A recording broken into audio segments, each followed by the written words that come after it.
ओडिशार महिला आसिला खुशी खबर एमानकु स्मार्ट फोन देबे राज्य सरकार। वीडियो को संपूर्ण देखंतु जहा द्वारा आपण संपूर्ण सूचना पाई परिबे एवं जदि आपण एही भली सरकारी योजना पाया पई चाहुछंती वीडियो को लाइक कर चैनल को सब्सक्राइब रखंतु जहा फल आपण एही भली लेटेस्ट न्यूज बेटे सर्वप्रथम पाई परिबे। तो आसंतु संपूर्ण खबर उपरे नजर पके जहा सूचना रही राज्य महिला सामना को आसिला खुशी खबर।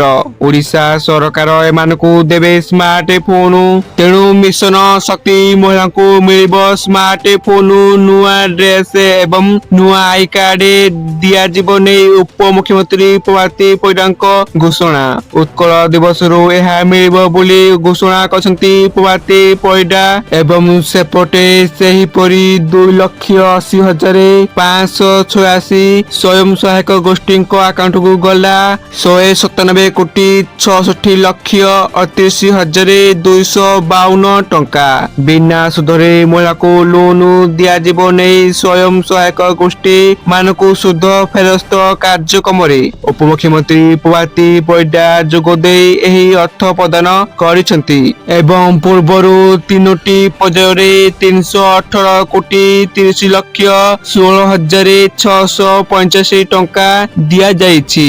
5,84,493 गोष्ठी को एही सहायता प्रदान कर जाई अछि। तेणु गोष्ठी मानक उपरे सुध प्रसुधर भार ह्रास करिबा पई ओडिशा सरकार स्वयं सहायक गोष्ठी नेइथिबा बैंक ऋण राशि को वृद्धि करिबा सह 10 लाख पर्यंत ऋण रे वार्षिक सुध हार को 0% को आनिछंती। एही सुध फेरस्त राशि स्वयं सहायक गोष्ठी बैंक अकाउंट को सीधा सरक जाई पारे। तो यह सूचना आप वीडियो को संपूर्ण देखिथिरु आप धन्यवाद।